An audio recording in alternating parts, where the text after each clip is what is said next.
What a lovely day! Welcome to Flat Earth Debate Live. I'm your host, Nathan Oakley, and if you are new to this channel, or you've not done so already, then be sure to subscribe. Hit the bell notification icon and join button if you'd like to become a Nathan Oakley 1980 channel member and keep up to date with the Flat Earth Debate. If you would like to support the channel, there is a super chat that runs alongside each of these shows while they are live, and there's also a PayPal, Patreon, crypto and thanks button in the info box below the video. Most importantly, if you'd like to join the discussion, simply mute the page you are currently watching, then click the link in the info box below this video to join the panel and express your views on the nature of Earth. If you do join, please don't swear. If you do, you'll be ejected, and if you are, please don't try to rejoin the stream using sock accounts. You'll be warmly welcome back on the next stream. Please also share the show on social media. Sharing the show obviously increases the live audience, but this in turn increases the chances of a more diverse panel, so please share the show on Facebook and Twitter. Now, we are joined by Neil, Refracted Curvature, 10th Man, Chocolate Sane, and a whole bunch of people in Discord, so welcome one and all. Hello! Good morning, good morning. Good morning. Discord gang. Good morning. Good morning. Any evidence of a physical geometric sphere edge? That's a horizon, formerly known as the curve of the Earth. Nah, they threw that in the bin.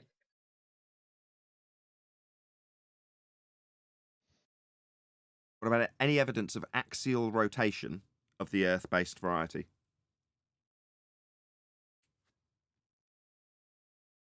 Earth-based Coriolis? You and your reference frames have been ruined, I'm afraid. There's no deviation to observe. Is there any evidence of an axis? No, you'll need an R value for that. Any evidence of the R value, Earth radius, used to beg the question? What's that? Yeah. Globe maps that came from a flat Earth elevation angles, the Polaris.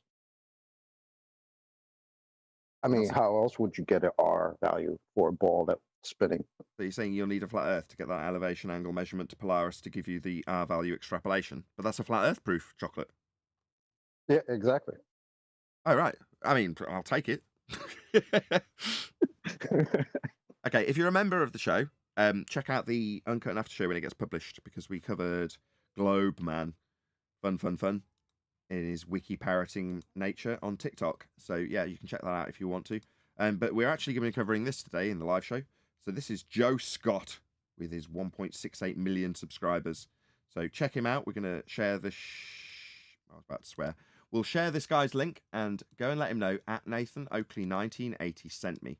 Hopefully he'll leave something reasonably positive so you don't get your comment deleted. But just give him a tickle. Oh, I hate this mouse. I hate it. Does the wrong Use thing. the keyboard. Use the keyboard. Can Can I say something before you do the video? I know how to come out of this screen now. Just give me a minute. Talk amongst yourselves. I'm All sure right. the RAM config's Yeah, going to get changed this Joe weekend or Scott, sometime I next week. recommended him a long time ago. We never got to it, though. Well, this one that he did, D-Rose, pretty good because he how can I put it? He divulges, he confesses that they haven't done any scientific tests, that it all only exists in mathematics. I mean, it's pretty epic, I think. Pretty honest of him to do so.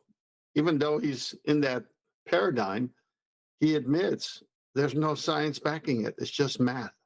Okay, I got it sorted. So you can probably see, although enough time's probably elapsed for it to go. No, there it is, still there. There's a link in the chat for Joe Scott. So let him know at Nathan Oakley 1980 sent me. Add him in and then we'll crack on with this video. Hey, Adam. Afternoon, guys. Hello, good to have you. Okay, so we're covering Joe Scott, Adam. So feel free, all mics are open, so pipe up if you see fit.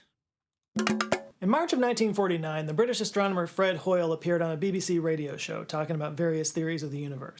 First problem, how can you appear on a radio show? I know it's just a turn of phrase, but... Hoyle was a believer in the steady state model of the universe, meaning the universe had no beginning or end, it always was, and always will be. But a new model had been gaining in popularity for a couple of decades. one where the universe did have a beginning, that it started from an infinitesimal point and expanded outward from there. And First law of thermodynamics violation. So if Earth started from a singular point, it would mean that nature itself had created itself. Well, energy cannot be created or destroyed. It's the first law of thermodynamics. So immediately this idea of there being a Big Bang is a violation of natural law. Further to that, the idea that there is no beginning, well, while we can't be certain, it certainly would imply that there is a beginning when you look at how entropy works. That's the second law of thermodynamics. When you describe how things fall into decay, that would imply that there was a starting point. So, starting point, don't have an issue with. Nature creating that starting point, I've got an issue with that. It violates a law of nature. and continues to expand to this day. And when talking to the interviewer Expands into what? What was there for it to expand into if there was nothing there? This has a lot of contradictory nonsense within it. about this idea, he kind of flippantly referred to it as that Big Bang idea. And the name stuck. Yes, ironically, the Big Bang was named by somebody who doesn't believe in the Big Bang. And one of the reasons that Hoyle and many other people at the time didn't take this idea seriously was because one of the people who was behind this Big Bang idea was an astronomer and mathematician named Georges Lemaître. More about him in a second. Astronomers knew the universe was expanding as far back as 1912 when Did they? No, they inferred it. So while you say that they suggest or know that it's expanding, no. They can only infer these things from looking at the lights in the sky. But that inference, claimed to be backed up by the CMB, is just that. It's not proof of anything. It's just looking at stuff in the sky. Ernesto Schleifer first measured the Doppler shift of a spiral galaxy that suggested The Doppler shift. Okay, so again, that you can infer that your redshift implies that they're moving away. But it's just an inference. It's not proof. that it was moving away from us. Later scientists like Alexander Friedman and Edwin Hubble refined this idea, and they found Idea. Yes, that's all it is. So now the language betrays them, doesn't it? So a minute ago, they knew. Now, Hubble is giving more weight to the idea? Your language betrays you, Joe. further evidence that the universe was expanding. So we need more evidence. If you already know, why would more evidence be required? It's already known, isn't it? But no, it's just an idea that we're establishing it with more evidence. No, you're trying to affirm an already outstanding belief by looking for confirmation bias in the stars. That's what's actually happening. But it wasn't until 1931 Nathan? that Yes. Hey, Arwin. Hello. Hello, Hello. first instance. But yeah, this reminds me immediately of that diagram that QE posted a while ago, the drawing of the horse, right? Starting really amazing at the beginning, at the back end. And then just the more deeper you dive in, the worse and the more sketchy it gets. That's what this reminds me of. Remember that? Actually, I don't. That's why I went silent. Okay, Well, I'll Matt became the- repost it in Master B. Okay. first person to kind of look at that and say, now hold on a second. If the universe is expanding, then that means If the universe is expanding, again, language betrays you. Why would it be presented as an if statement if only moments earlier it was declared to be the case? that it used to be smaller than it is today. And if you go back far enough to the very beginning, that means that it would have shrunk down to an infinitely small point, which means the universe had a beginning. Oh, I see. So if, therefore. No. It doesn't work like that. You can't take your inference with a load of if statements to result in a logical consistency. No, Joe. Just no. Now, all of this sounds Said they knew. Hold on. He said they knew since 1912. So where are all ifs coming from now and ideas? What he's actually saying, if I break it down, is we knew in 1912, aka we decided this is how it was going to be in 1912. Then moving forward, we started to gather the evidence for how we decided it was going to be in 1912, adding to the evidence, supporting what we had already decided we would know. That's what he's actually saying. reasonable enough. The problem is that Sounds reasonable enough. Georges Lemaître looked like this. He was a Belgian Roman Catholic priest, and yeah, this whole idea that the universe had a beginning, that it began with an explosion of matter and energy out of completely nothing, sounded suspiciously biblical. Yeah, that's because it's come from a priest. as you point out, and we point out. Let there be light and all that. Yeah, your Big Bangs come from a priest. Doesn't make it Christian. It just means it's come from a priest. Over time, as our telescopes have become more and more powerful, we've been able to see further and further back in time to... Oh, really? So now you've decided that your telescopes are time machines. See, this, again, seems very unreasonable. Why is it that you've decided that when you look at lights twinkling in the sky, that means you're looking back at further and further distances in time? Why is that? Oh, it's because Einsteinian bending geodesics and Lemaitre's ideas of Big Bang and CMB and all of these inferences that have basically affirmed what you already knew, therefore needed to go and look for evidence for. I see. No, telescopes aren't time machines. Yeah, looking at the twinkling lights in the sky isn't you looking back in time. As much as that grand fantasy sounds so wonderful, Joe. It's not real. Nathan, Your telescopes are a time I machine. Master B. Thank you. Yes, I did see this. Want to go back in time. Oh, why won't it let me do it? Oh, tell me OBS hasn't crashed. Just as a point though, the reason Lemaitre come up with the Big Bang had nothing to do with him being a church member. It was because the first law and second law of thermodynamics was attacking the idea of an always existing universe. And the idea that energy that exists can't be created or destroyed, and that it's the amount of usable energy is running out, contradicted the worldview of the time. Okay, for some reason I can't seem to present it, Arwin. I'll just drag it across so it's actually in the screen captured part. I did see it for a second there Yeah, on it screen. came up and something's gone wonky with my graphics card. Don't worry about it. I can It was follow along. hilarious, though, Arwen. I liked it. It was hilarious. There you go. It's from QE. Three phases of the globe model. So you've got theory, so the arse end of the horse. Construction, that's the belly and guts. And then the end result. Isn't that beautiful? Wonderful. Yep. That's an old That's meme. that's Great. something QE would do too. to the earliest galaxies, and Lemaitre has been proven more and more right. More and more right. Okay, so you initially knew, then you went out looking for the evidence. It was described by somebody who didn't agree with the Big Bang, come from a priest, and the more time progresses, the more right he got. So it's not just he was right, he was a little bit right at the start, now he's kind of in the middle bits of being right, and right at the end he was really, really right. I see. But actually, the general acceptance of the Big Bang Theory is General acceptance. shockingly new. It wasn't really until the 80s that it was really and truly embraced by scientists. By who now? Scientists? No, that would be people that establish cause and effect reasoning based on systematic experimentation. That's hypothesis based. So, no, these people that decided in the 80s that we were going to be comporting to this Jesuit priest's ideas about what the world was at the beginning when it violates the first law of thermodynamics. No. You're right. Nathan, he means pseudoscientists. Yes, he means pseudoscience. That's correct, Neil. But still, the Big Bang is Just made up shite. messy. Shite, garbage, made up. And a lot Can I of theories have comment? been put forth. You can. It's also a first law of Yeah. thermodynamics violation. Go ahead, Tenth. Just because he said it a few seconds, but you don't have to go back for it. He has no problem with the Big Bang until someone who's in religious garb invented it or said it. And now he's saying, well, he was right. So the problem he has is what that garb represents. Now, of course, they got it all wrong because the Bible doesn't teach a Big Bang. But the whole point is because someone wears clerical clothes, then God is getting credit for starting the Big Bang, which is nonsense. God spoke everything into existence according to the scripture.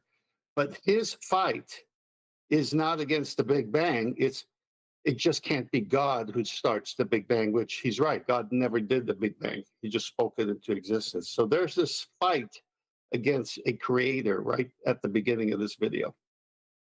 Yeah. Okay. I get you. I wasn't actually picking up on that tip, but fair enough.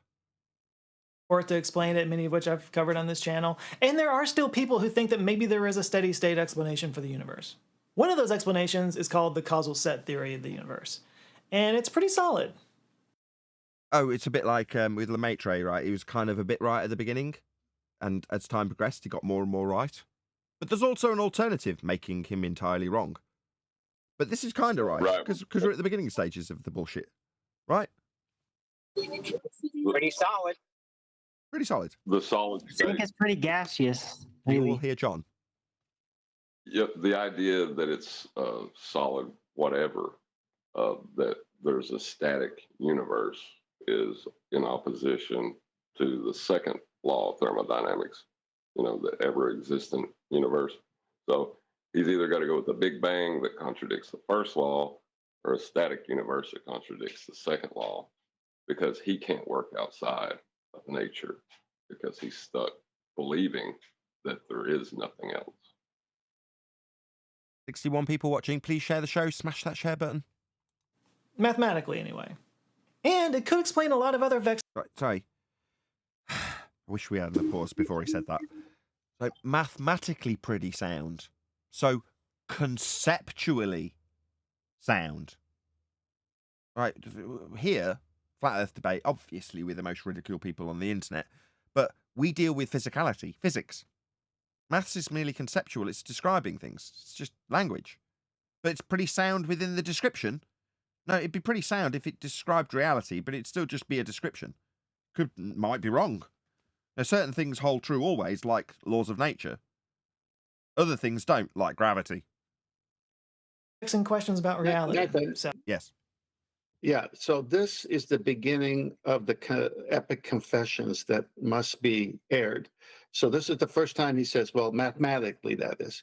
Now, just for the audience sake and for you, just as we finish this video today, you'll see how many times he refers to this whole thing as just existing in the maths. so let's talk about it.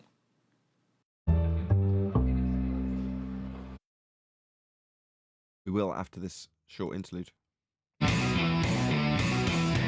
right, so I'm going to start by issuing my standard disclaimer for videos that talk about big cosmological questions, especially ones that rely on advanced math. Sorry, again, we've got a bit of a brain fart going on. Big cosmological questions. Based on what you've said so far, though, Joe, I'm kind of under the impression that these aren't questions because they've already got answers. And those answers were pretty good, then okay, fair to middling, and then great. I mean, obviously, that you then contradicted yourself to say there's other options for something that's already been decided and known to be true since 1912 or whatever it is you said. Okay, so why are they questions again? I'm very confused. You've just told us the answers that are right, and we know they are. Why do we still have questions at all? Sorry. Go on, Owen. The big cosmological questions resting on math. But so there's math, and that is like the big question about the cosmos is math. That's basically what he just said in a sentence. Yeah, so it's like saying the big questions about the oceans and the deepness of them. It's all about understanding Spanish. It's all about language. If you can understand Spanish, Right. you can understand if you can understand the language, the maths, the descriptions. If you've got a good grip on that, then the answers to cosmology are there right in front of you, because math is reality. Math to make sense. Joe Scott is not a mathematician or a scientist. He is merely a science communicator with a job. Oh, really? You're a science communicator? Well, given that you've ascribed yourself this, you're going to get a proper earful from me, Joe, if you don't establish an independent and dependent variable based on naturally occurring phenomena, formulate it into a hypothesis, and then vary that which you assume caused the effect you're studying to cause a positive outcome of the effect, validated systematically, for it to be called science, for you to be communicating that notion to call yourself a science communicator. See, I've come across a science communicator before. His name was Mick West. We like to call him Mick Bullshitter West, who also ascribed the title of science community to himself. He didn't know what an experiment was. He didn't know what a hypothesis was. He hadn't got the vaguest idea what science is. Now, I'm going to assume, Joe, based on what we've had from you so far, that you also are a bullshitter who doesn't know what science actually is. But you're going to pepper your crap to your massive audience by making them think you're very smart by calling yourself a science communicator. Not actual science, but just smart enough to really disseminate this bullshit pseudoscience mathematics as science, as a communicator. No, mate. I've got £10 that says you don't know what a hypothesis is or how to construct one. You don't know anything about science. Giant forehead who finds these topics interesting. Please consider this video as a jumping off point for you to look further into this topic through far more reputable sources than a guy who graduated from a state college with a radio, TV, film degree. As always, links are down below. So, like all of these big cosmological mystery topics, it all starts with the whole divide between quantum mechanics and general relativity thing. You guys are smart and already know this, so I'll keep it short, but quantum mechanics basically describes fundamental forces, the behavior of particles like atoms, electrons, almost everything in molecular. He thinks the experimental validity offered up in quantum mechanics is just descriptions. So immediately you failed. So you don't know what the scientific validity offered to in quantum mechanics is then, clearly. And submolecular realms, whereas general relativity underlies our understanding of space, time, and gravity. So that's conceptual mathematics versus actual science done in the realm of physics, the physical. Things have been varied and manipulated. Causes of effects have been established. That's quantum mechanics. This is pseudo... That's the name of the geometry he's just described. Pseudo-Riemannian force space geometry. It's pseudo. It's in the title! It's pseudo! Sorry, did you think you were a science communicator? No. Pseudo-science peddler. This isn't science, my friend. How are you contrasting this with actual validated quantum mechanics? This is pseudoscience. It's just pseudo-geometry. How dare you? How dare you stack this against quantum mechanics? It treats gravity as a curvature. Treats gravity? So we're treating things in the pseudo-geometry, are we? This isn't physics, my friend. It's an insult. Space-time created by mass. Oh, really? Mass? What's that? Maybe you could define it for us. Your quasi-pseudo-geometry is not comparable to quantum mechanics. It's an absolute outrage. General relativity and quantum mechanics operate with very different rules, and physicists have been trying to bring these two theories together for decades. No, one has got scientific validity that would offer theory at the end of it. The other doesn't. One, being quantum mechanics, is scientifically validated and there is theory. The other is theory in name only because it's a pseudo-geometry. Whoever that was. Yeah, I'm pretty sure that quantum mechanics doesn't actually treat or entertain gravity in any sort. I'm pretty sure that it disproved all forms of gravity. Correct.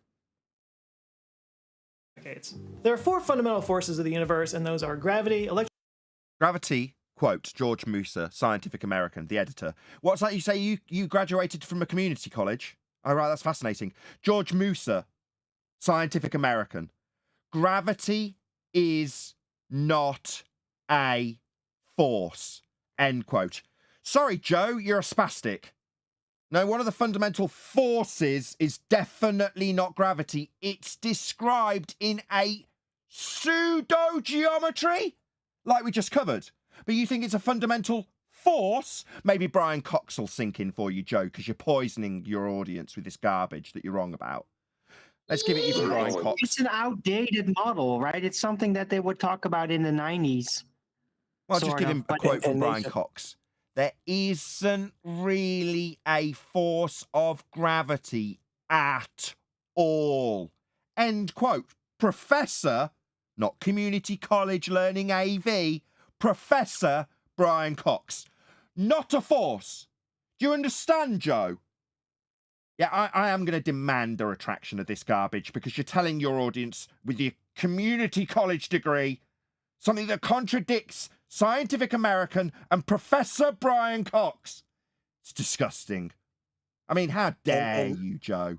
Stick to video cameras and sound desks because you shouldn't be talking about fundamental forces that, quote, are not a force. Well, even within Nathan, particle Nathan, physics, gravity is not included in the standard model. So I don't know what he's on about. Me neither. But obviously, us And pointing Nathan- this out We need to be very much censored, and Joe needs to be put in front of 1.6 million people with his community college and his garbage that he spews about non-forces in pseudo-geometry, when contrasting them with validated experimental science in the form of quantum mechanics. What a disgrace. And Nathan, we said this before. The scientific community, the real scientific community, should be protesting, and they should be intolerant of this, because people like him, who are very influential, they'll use colloquial, fraudulent conveyance of that term science, and they'll use it so that it be perpetuated again and again and again under the fallacies and these claims and everything like that. As little as a term saying, hey, how did you make the Wi-Fi router work? There's a science to it.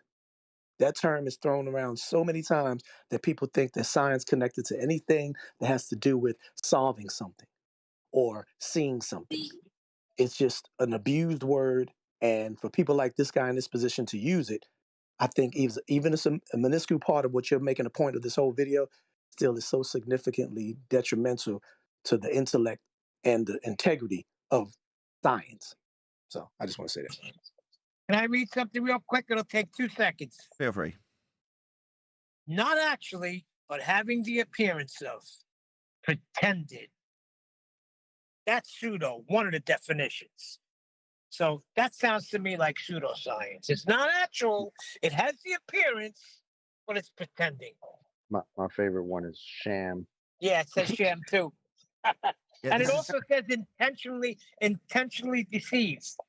Yes, this is sham geometry. Pseudo-Riemannian force space is the bending of conceptual mediums known as space-time, otherwise known as bent geodesics in space-time, otherwise known as the current gravity. It is not a force. It is, however, the bending of a geodesic, that's space-time, in pseudo-Riemannian force space. That is Einstein's pseudo-mathematics for gravity. It is, quote George Musa, not a force. Hope we've cleared this up for you, Joe. Electromagnetism, the weak nuclear force, and the strong nuclear force. And gravity is only one of these forces that is not carried by a particle. Gravity, quote George Musa, is not a force. So when you say it's the only force that, it's not a force at all. Maybe Brian Cox again. There isn't really a force of gravity at all, end quote. Is this sinking in, Joe? Because clearly you, with your 1.6 million subscribers, get the opportunity to poison people with complete bullshit that you haven't researched. At least not one that we found yet. So not a fundamental force. It's not a force at all. Scientists have been searching for a theory of. Scientists perform experiments by varying that which they assume causes an effect they've observed in nature, formulated into a scientific prediction known as a hypothesis by way of systematic experimentation. That's what scientists do, Joe. They don't look at lights in the sky. You're confusing pseudoscientists, people who look at lights in the sky, with people who actually benefit humanity. Quantum gravity to solve for this. But quantum gravity? A minute ago they were very different theories, and now you seem to have smashed them together. One being a pseudo-geometry, the other one with scientific validity. Why is it that these are two being smashed together by you now, Joe? Problem, especially around singularities like black holes, because that's where general. Black holes, this concept that's come out of quasi-pseudo-force space-time. No, my friend. You know, this idea Einstein's developed with your bent geodesics in space-time creating black holes and wormholes, yeah, that's all pseudo-geometry, all of it. Now, seeing something in the sky and claiming it's what is described in the pseudo-geometry isn't proving we have these things called black holes. Relativity pretty much breaks down. And yeah, relativity does break down. It's debunked. another singularity that tears general relativity a new one is the Big Bang. So, yeah, No, the Big Bang doesn't tear anything a new one. It's a violation of the first law of thermodynamics. to figure out quantum gravity is to figure. No, there is no quantum gravity. These two quote-unquote theories, one is, one isn't, are very much not in any way intertwined with one another. Can someone take up the... Someone's at my door. Sorry, might as well just tell you what's going on. Why don't we put sham in front of everything? Instead of saying pseudo, we'll say sham. Pretended, make believe, bogus.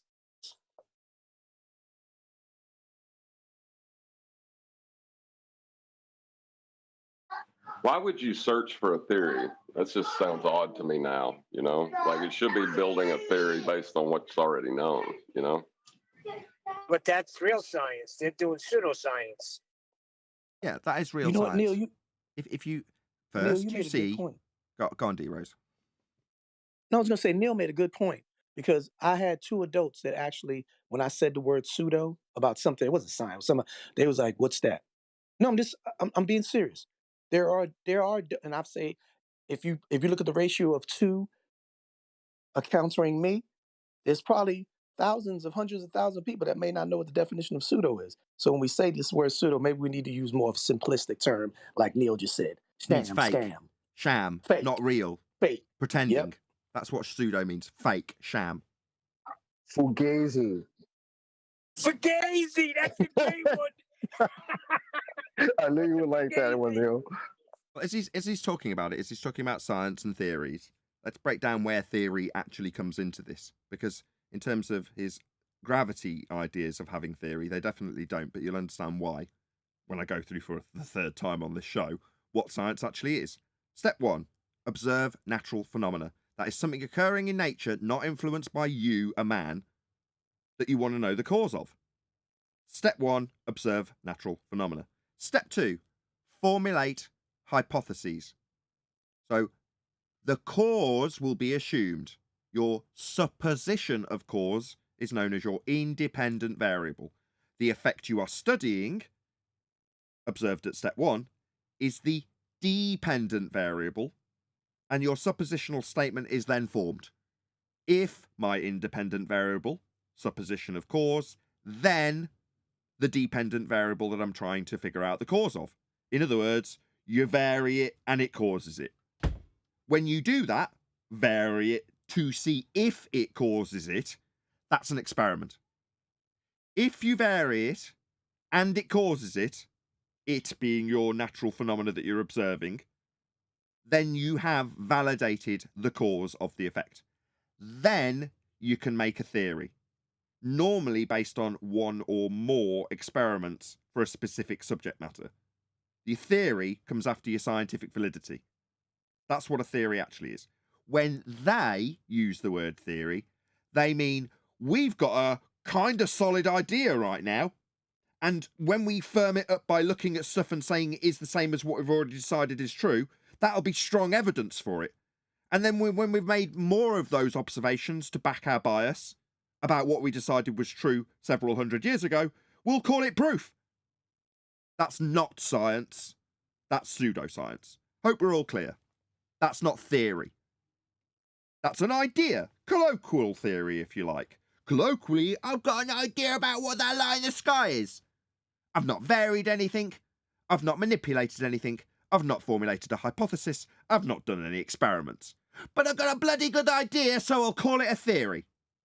Figure out nothing less than the beginning of the universe. And over the years, physicists have attempted this in a few ways. One of which is string theory, which is the idea that reality Not a theory. Just more made-up bullshit. consists of infinitesimal vibrating strings. Yeah, there's no scientific validity for this bullshit. It's just made-up colloquial theory. But he's stealing valor from the terms used in the scientific method to give string theory some sort of validity in the mind's eye of the person he's disseminating this to. Now, based on what 10th Man said, I suspect he might actually disclaim how big a bullshit nonsense this is. That are smaller than atoms, electrons, quarks, anything you can imagine, really. And according to string theory, when the strings vibrate, twist, and fold, they produce effects in several dimensions. And We all appreciate already, maybe, on the panel, that when he says strings, he's talking about fully incorporated multiple dimensions described along a single dimension as a string. So if you take your third dimension that you exist in and imagine beyond it the fourth dimensional pseudo-Riemannian fourth space-time dimension, and then fold that in, you can eventually end up with multiple dimensions that we experience of length, breadth, and depth, and not time as a dimension, into this description, where each string represents a multiple dimensional layer wrapped up so that you've got multiple converging universes in this idea. It's total garbage. then we interpret that as everything from particle physics to gravity. No, we don't. Then you have quantum loop gravity. This is a theory that's concerned with the quantum properties of space-time. Space-time hasn't got any properties. It's a pseudo-geometry. So we're going to look at the quantum, that's physically validated, scientifically, experimentally proven, within the quasi-pseudo-geometry developed by Einstein for his gravity in fourth-dimensional geodesic spending. Now, one is conceptual and pseudo, that's the Einstein gravity. The other is scientifically, experimentally validated, that's the quantum bit. So again, we're just going to smash these two things together. In other words, in this theory, space-time is not a theory. Quantized, or built out of discrete chunks. So, in other words, the word quantum just means discrete chunks. So now gravity is discrete chunks.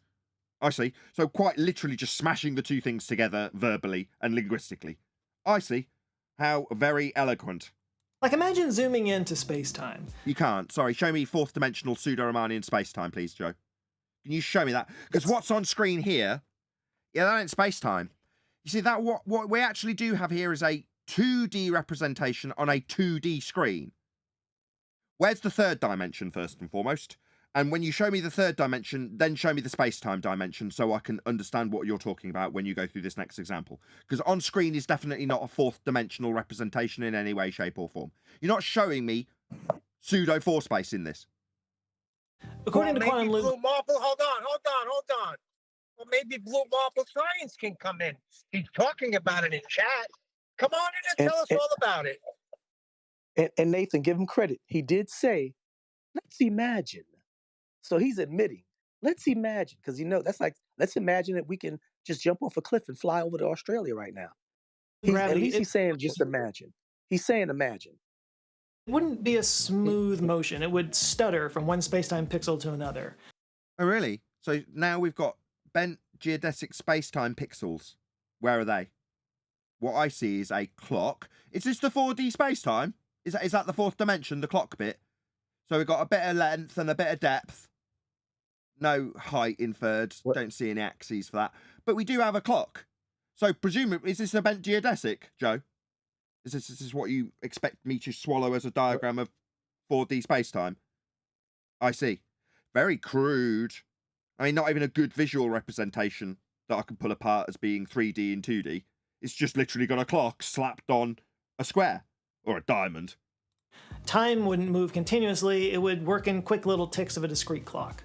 So you don't have discrete time. So in every way, shape and form, we experience time, if you want to describe it and reify it, in a linear fashion. But now, no, we jump from one section of time to the next with no in-between in a very binary manner. What a load of bollocks. And this new theory kind of expands on this idea. Theories don't expand on ideas. They are based on scientific validity. And yeah, it's called causal set theory. In this theory, kind of like quantum loop gravity, space-time consists of discrete elements, but these are called events that are So all they're doing is including quantized discrete elements into their gravitational pseudo-bullshit. Wow, it's very crude. related to each other through causal relationships, meaning basically... Wow, when you say causal relationships, it almost sounds like science. See, if this was theory, it would be based on a cause being established for an effect you observed in nature through experimentation to then give you the theory. But you just throw in the word causal, like it has no validity outside of this description for the bullshit theory that you're disseminating now. Causality is established within science. If you add that, you'd have proof of the things you were saying. one event causes the next to happen, and then the next, and the next, and so on. So, yeah, that's causal. That's scientific. That's within the scientific methodology that's not being employed here. Like, if you can imagine a collection of dots on a piece of paper, and then each dot represents an event in space-time. I see. So each of these dots represents length, breadth, depth, and space-time. And there are multiple dots, so therefore there are multiple length, breadth, depth, and space-time dots. No. That is, what's the word? Bollocks. They're just dots. They're not 4D pseudo-Riemannian space-time dots. They're just dots. So what the bloody hell are you babbling about? This is total nonsense, Joe. The lines that connect the dots. Each dot's a pseudo-Riemannian 4 space-time dot, according to Joe. Right, but he invoked causality. So are they the effects that he's trying to claim, or are they the cause that he's trying? I don't. Each He also indulged quantized imagination. dot is a chunk of space-time reality with length, breadth, depth, and space-time, and geodesic spending, and all the rest of it in each dot. Each quantized chunk then represents each space-time dimension, with all 4D space-times represented on each dot, as a quantized causal chunk, one following the next. Didn't you keep up, John? I mean, it was very, very, very crude.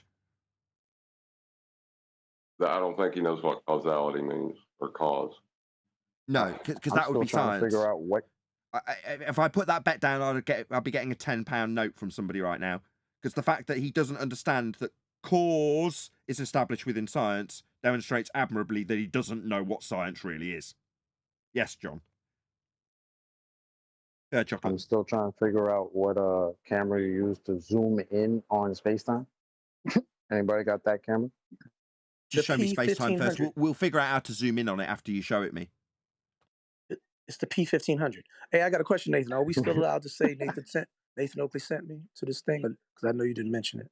Yeah, indeedy. So Divergent Droid Okay. is just literally, although it's someone else, he's spamming for chocolate and 10th man at the moment, but hopefully in a moment, Divergent Droid will drop a link to Joe. And I tried to drop a link myself, but it caused problems because my mouse is twitchy at the moment. But hopefully he'll drop a link and you can let him know at Nathan Oakley 1980 sent me. Let him know what we've disseminated here in the most positive light you can so your comment doesn't get really deleted.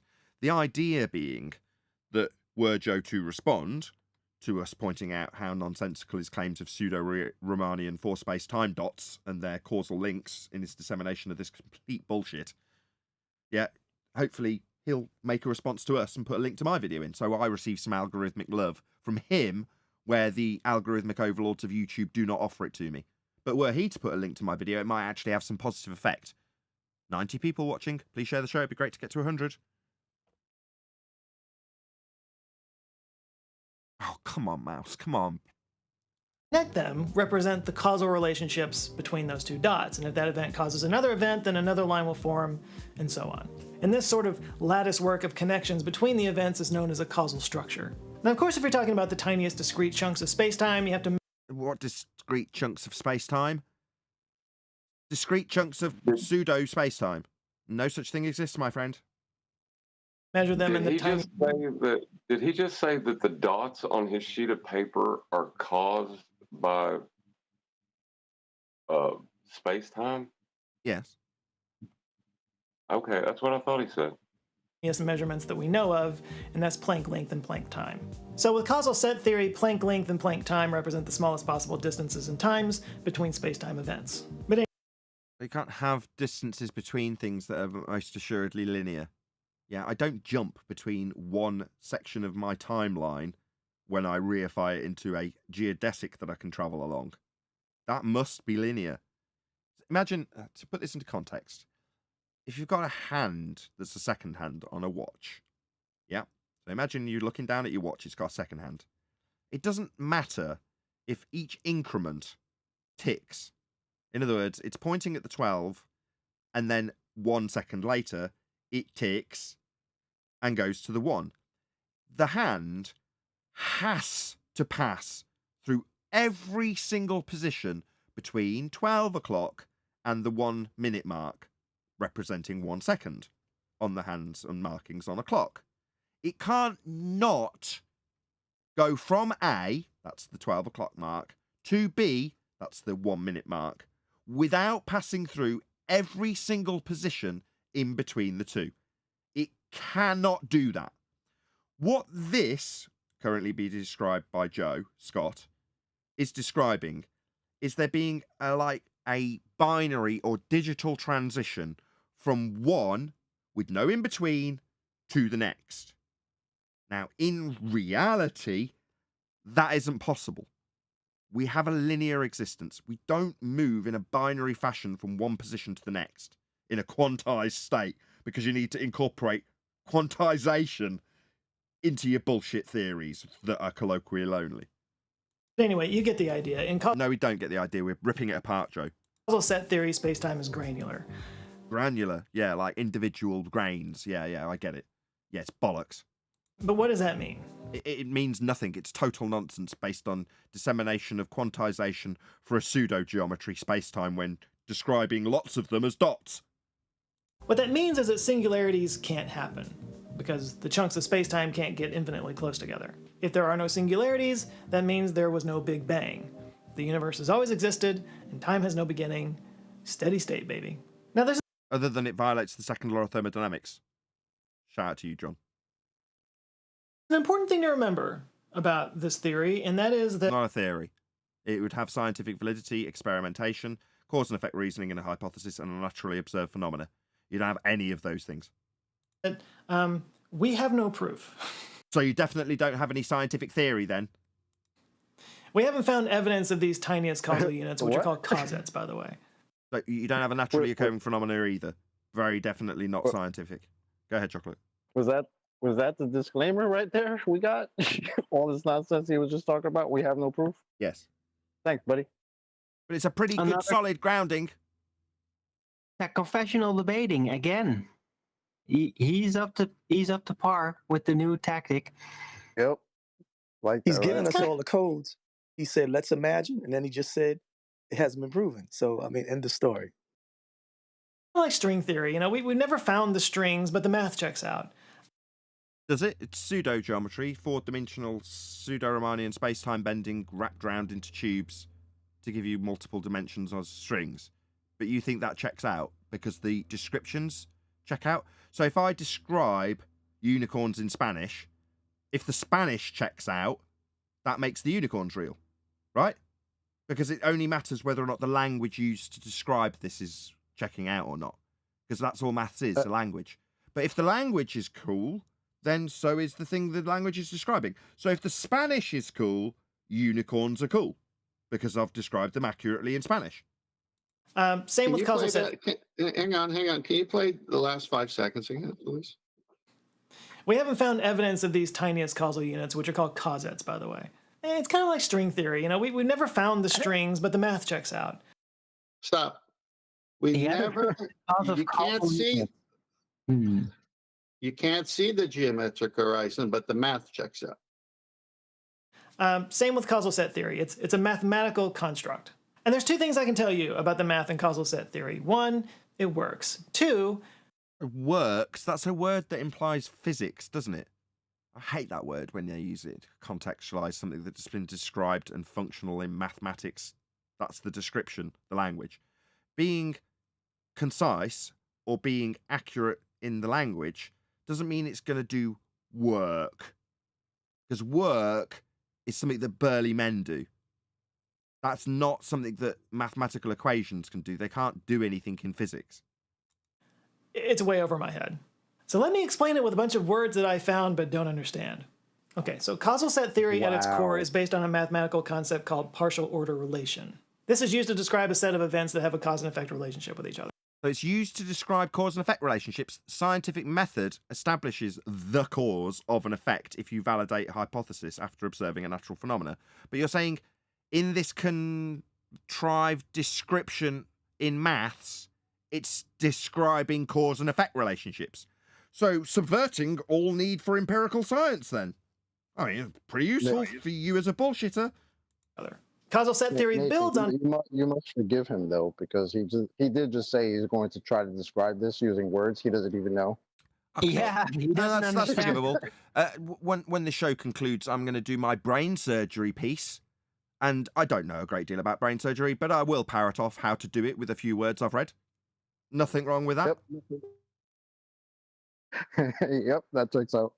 on top of partial order relation by defining a set of axioms, which are rules for how it all works.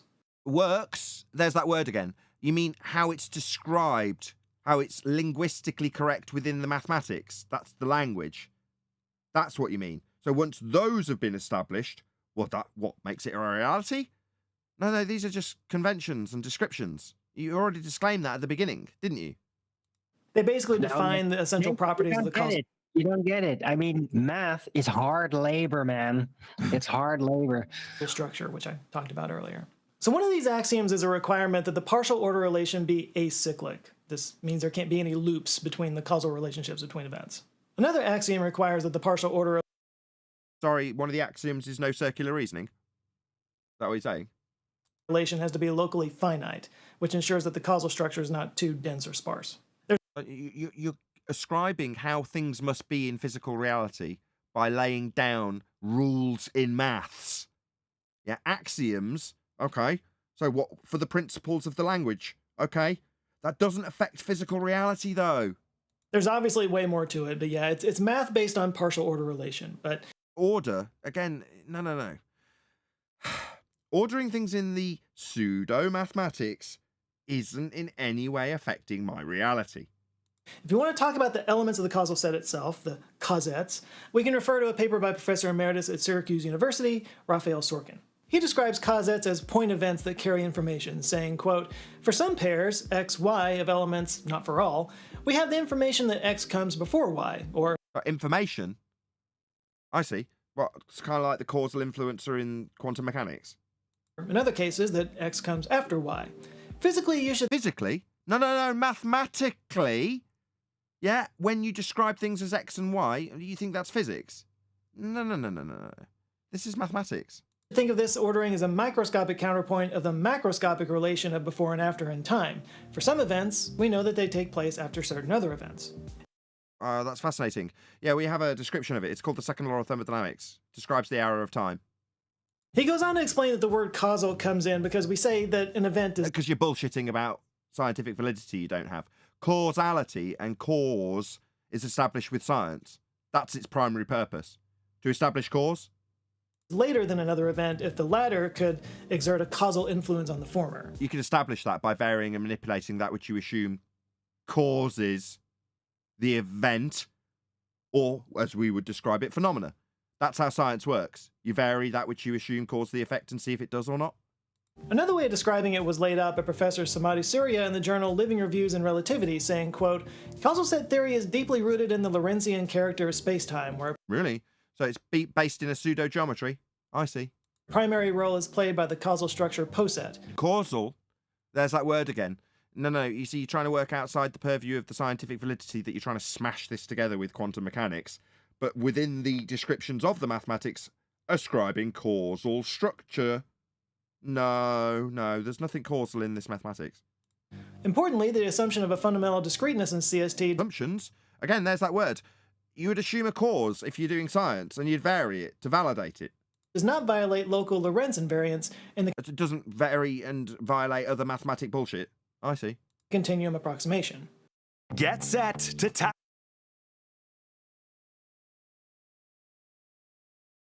Hang on a second. Yeah. Now, what all that means, to my understanding anyway, is that causal set theory works with Lorentzian geometry. This is... Sounds a lot like mathematics. Works with geometry? What, Earth measurements? Oh, definitely not. This has nothing to do with Earth measurements. That's what geometry is. What uses light cones to describe the geometry of light traveling through space-time. All right, no. Space-time is a pseudo-geometry. We don't have any space-time for light to travel through.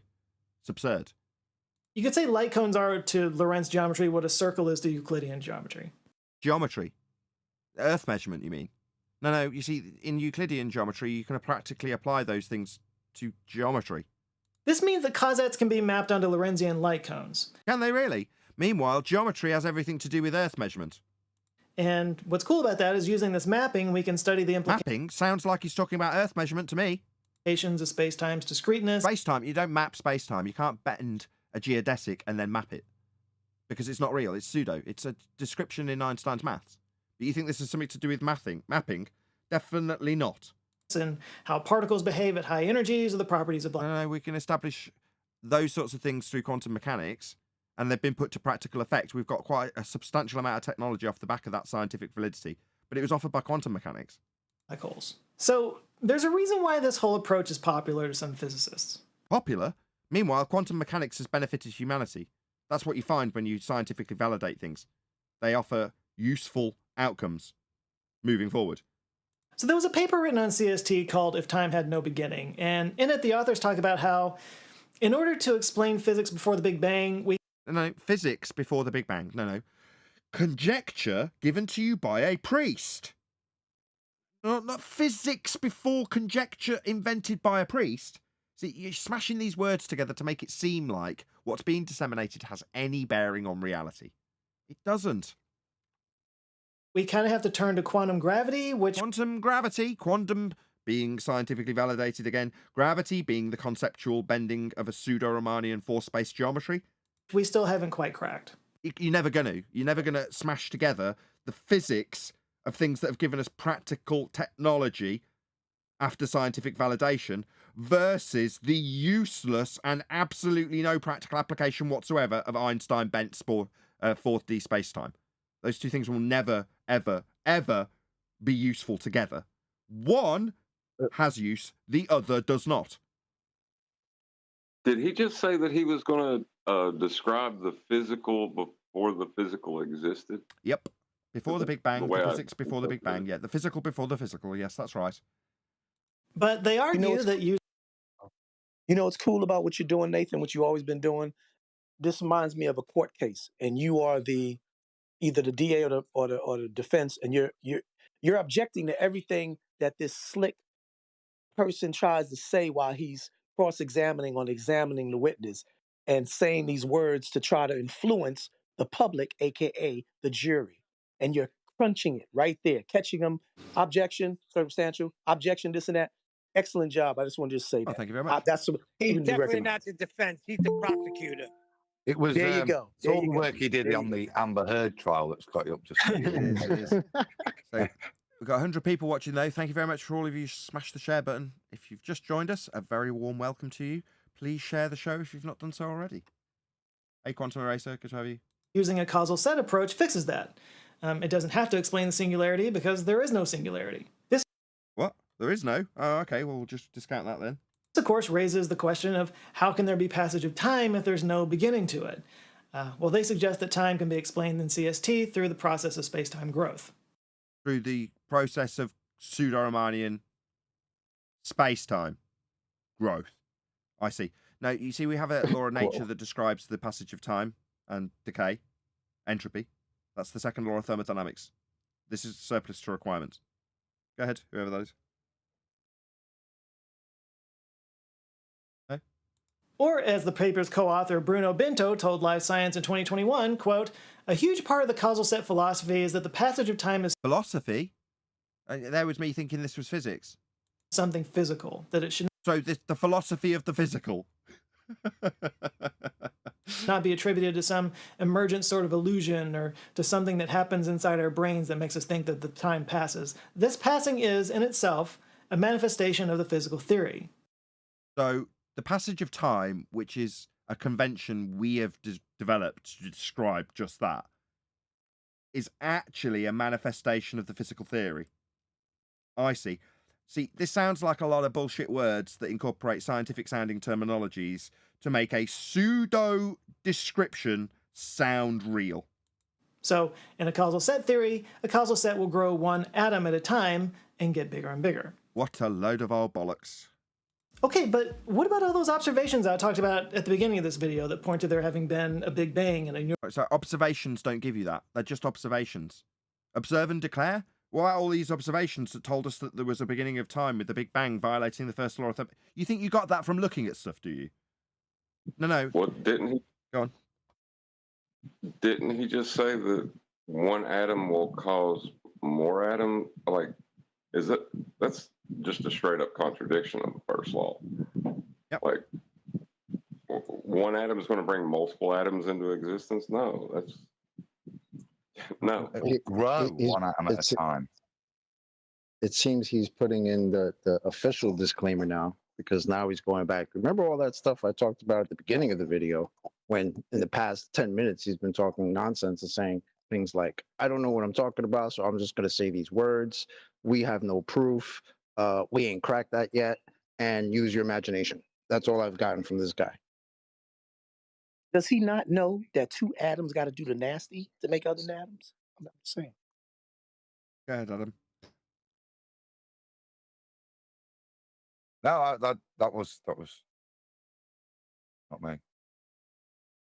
Well, universal it's gotta grow. expansion. What the claim was, wasn't it? It's going to grow one atom at a time. I don't know, but that whole jumbled mess of a paragraph began with the disclaimer, which says it all to me in this philosophy. So we're no longer, the disclaimer just means what I'm about to say has got nothing to do with the title. We're now out of the realms of physics and solely into philosophy.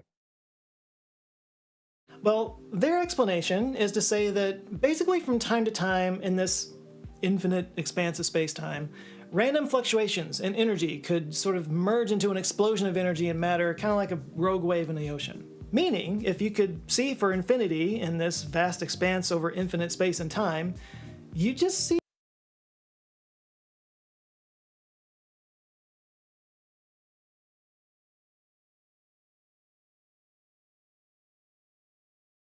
universes.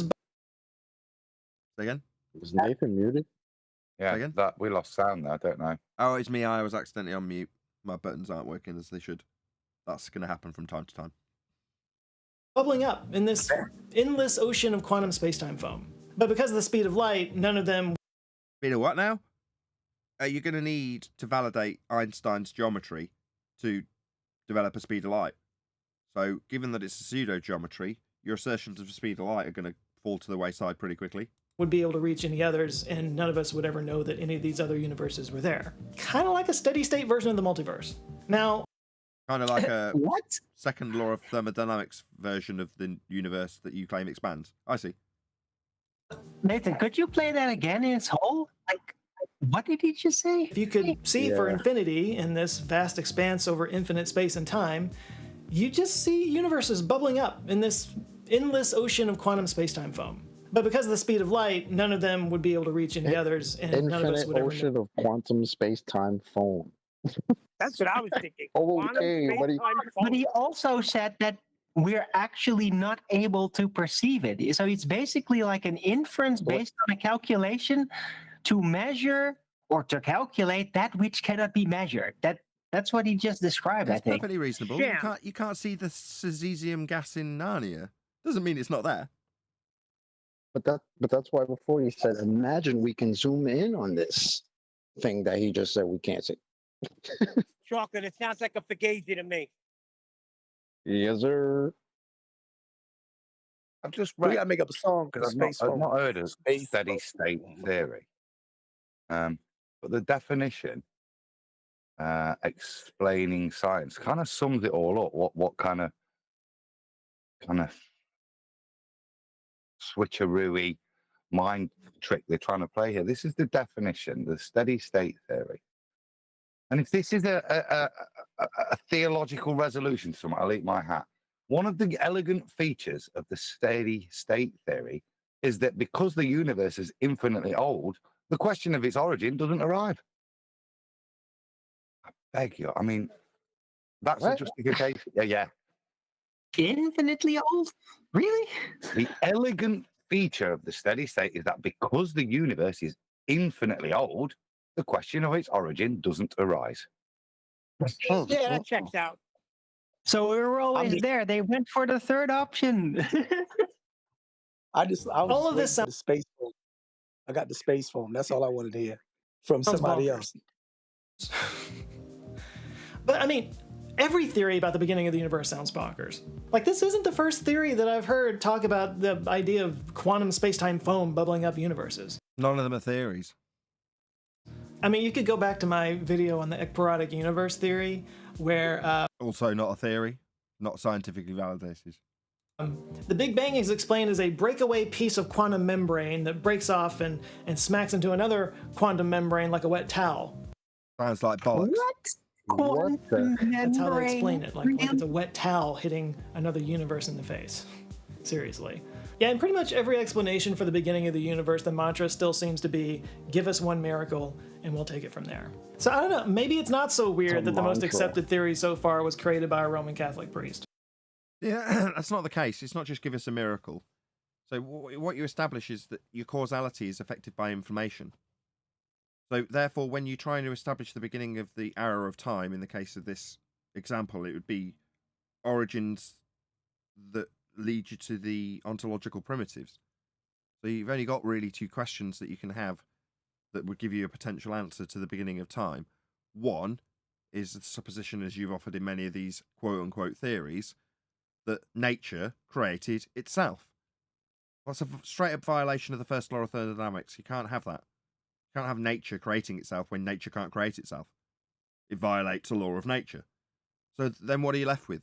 There must have been an outside influencer, validated by quantum mechanics, because it's the information that comes first. So therefore, there must have been something to have information. Well, what do you need to have information? A knower.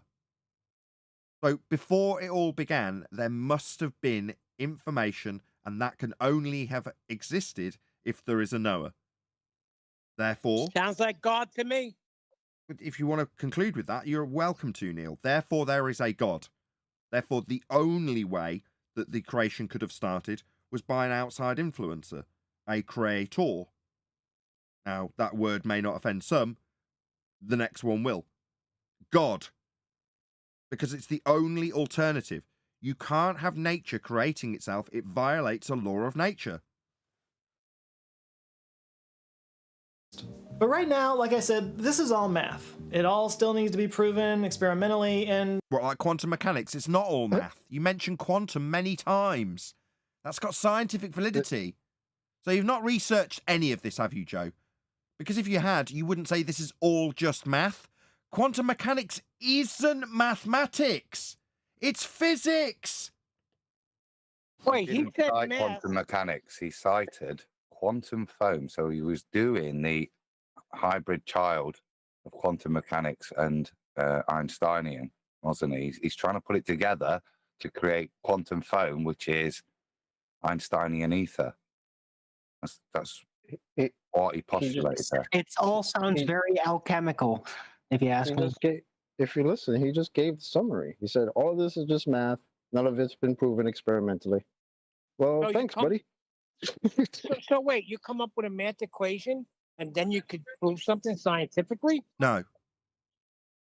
That's what he said? Go back like 10 seconds, Nathan. I don't know, maybe it's not so weird that the most accepted theory so far was created by a Roman Catholic priest. But right now, like I said, this is all math. It all still needs to be proven experimentally, and to my knowledge anyway, there are no experiments in the works to prove this just yet. So, we'll see. That's a hell of a disclaimer after how long was this video? And at the end, it's all math. There's no proof for any of this, so I just spoke for nothing. The question is, Thanks, Joe. given his comes at the understanding end. of this and his That's how you disclaimer at do. the end, given his understanding and disclaimer, why did he say that it was scientists postulating this garbage then? If there's no scientific validity, why have any of the contributing players had the word scientist described to their title? I don't get it, Joe. If you know this is maths, why did you say that they were scientists? Apparently, they just like ascribing things to people that don't. I mean, he even said it, right? In the beginning, that the term Big Bang was ascribed to somebody who doesn't even believe it.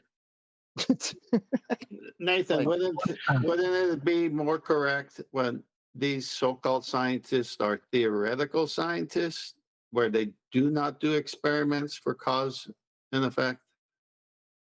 All they have is math. It's a They're world of math. mathematicians. It's not They're math. reality. That means they're mathematicians.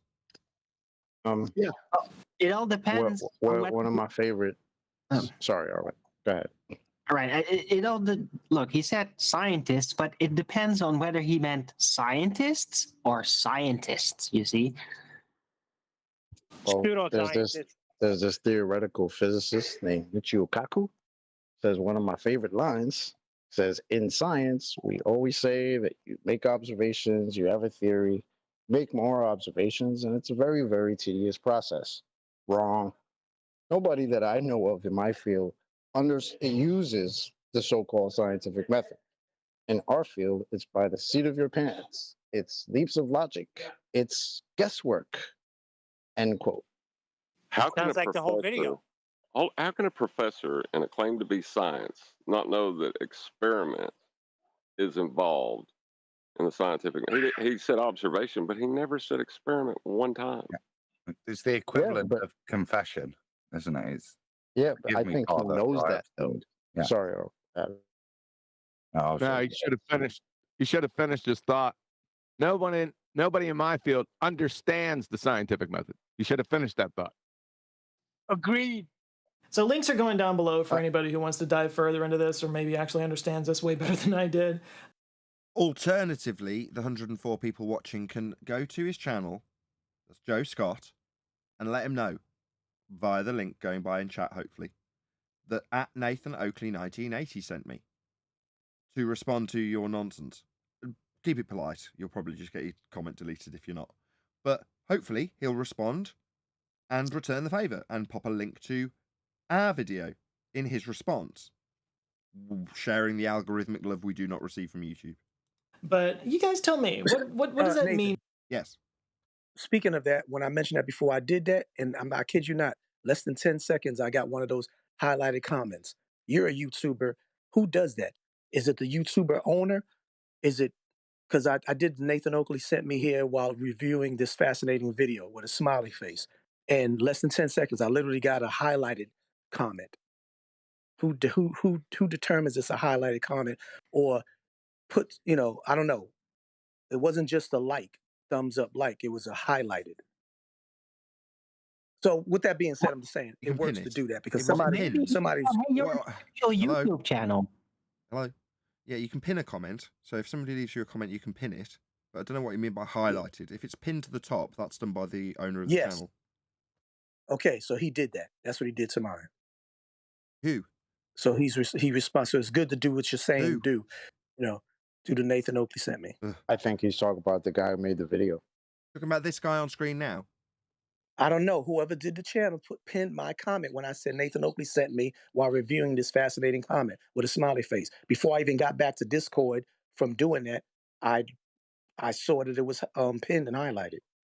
But which channel, which YouTube channel are you talking about? This Joe Scott, Thank Joe you. Scott's video. This video. Thank you. This video.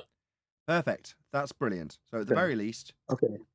at Nathan Oakley 1980 sent me has been pinned by Joe Scott. Good. Hopefully you'll make a response and pin a link to my video where I receive no algorithmic love for understanding this nonsense that you disclaim you don't understand.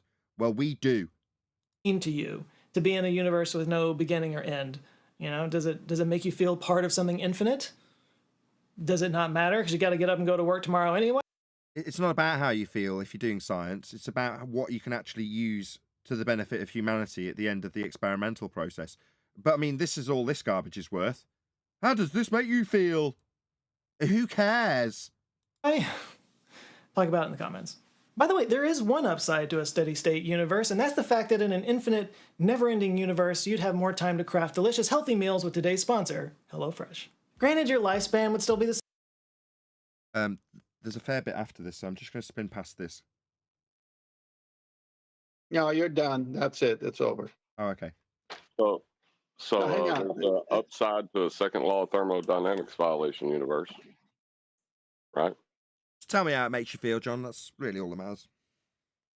By this last statement, what he was playing the middle guy throughout most of this video that he did. He's saying what he's reading, and then he has to say, sounds bonkers, doesn't it? And then he goes into it. He says, well, there's no test, no science behind it. It's all math. So he's in the middle and saying, this is what they're giving us as answers, and then throwing a little history behind it for color.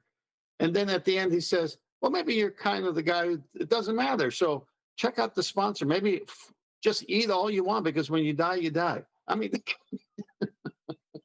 if it doesn't But matter, in the middle of that, he was just like, yeah, I'm about to describe this thing using some words I don't really understand, but here we go. Right. But see, that's the reason I wanted this to be the video today, because he's actually saying, I can't even believe what I'm reading, but I got to report on it. And he's reporting on it, but he's messing everything up while he's doing it because he's in his paradigm, which is false. But this is not the first time we've heard that type of thing, right? I know this sounds crazy, or I know this sounds a little weird, or I know, there's always that little, yeah, this sounds fucking insane, but yeah, this is what we believe, guys. Team Globe. Don't say 9D. And with that, I'm going to say if you are watching this on either Nathan Oakley 1980 or Nathan Oakley Premiering streams, then stay tuned, as there will be an after show to follow. Unfortunately, though, if you are watching this live, this is where we bid you farewell. So a huge, massive, enormous thank you to all of you. Smashed the super chat, liked, commented, shared, subscribed, joined as a Nathan Oakley 1980 channel member, and all that good stuff. Of course, another massive thank you to today's Discord and G+ panels for making today's live show possible. Stay tuned if you're watching on an after show. I've been Nathan Oakley, and I will see you all in the next video.